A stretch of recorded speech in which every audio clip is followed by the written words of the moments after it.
As of now, when you are in college, downing on that one skill is actually tougher because we will not know what skill we like, firstly. Secondly, we will not know what type of skills the market will expect because every day the market is obviously changing. So, what I would suggest is right now, as you're, let's say, continuing to do whatever you are doing right now, take a clear list of what are the things that I like doing. See, broadly it will come under three major categories. If I should just categorize, just come into three. Number one, it will either be something that you are creating, can be that you are either a good designer or you are a good writer or you are good in coming up with new ideas. You can either be a creator, that's number one.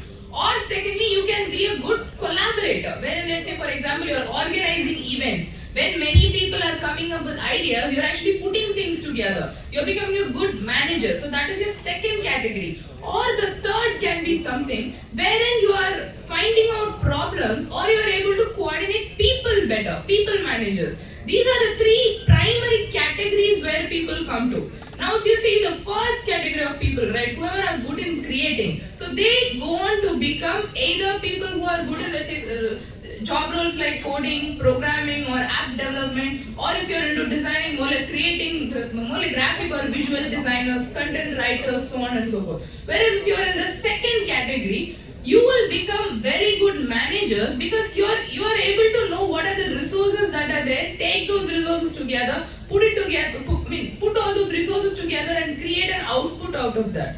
Or if you're in the third category, you can become an HR or you can become someone whom the organization can depend on, more as process manager. So firstly, I would so understand what you are good at because only after that you will know which skill you have to develop. That's number one. And secondly, no matter which one you choose, communication and how you're presenting yourself. Because I have struggled with that a lot. I still remember my first interview. I took that in 2019, I guess. I took it out with a company called Derby.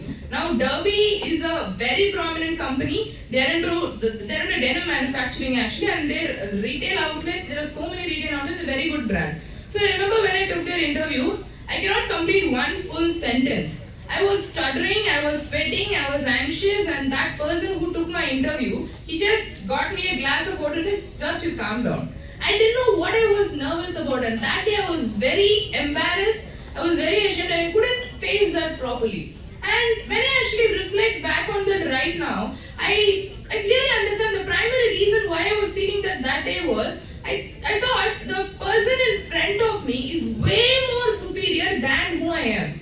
I felt that, let's say, there's a self-depreciation and that inferiority, thinking I'm just another candidate and this person is from such an organization, how will he grant me a job?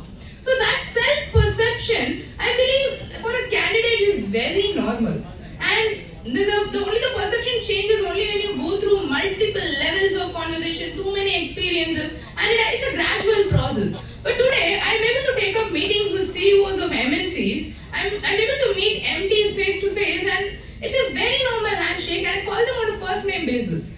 So the primary reason why we are able to face interviews, how we are able to thrive in the world is actually about what is the image that you carry upon yourself and the way you're seated. Let's say, right from the first row until the last row, I'm seeing a lot of faces over here, and if I see the number of people who are sitting confidently, who are giving me that impression that this student is confident and is actually very interested to attend this event, I can actually say the number is less. Because for many of you, your heads are down and the position in which you're sitting is like, Arey, when will this end? I just want to go away. How many of you are feeling that way? Come on, let's be honest. I can actually read it in your faces, guys. So, this is one thing that your physiology, how you're presenting yourself, learn that attribute. Learn how, let's say, your seating posture should be. How should you face? Right from everything, from the way in which you maintain eye contact, till the way how you're giving a handshake. Okay, I'll teach you this very important thing about handshake.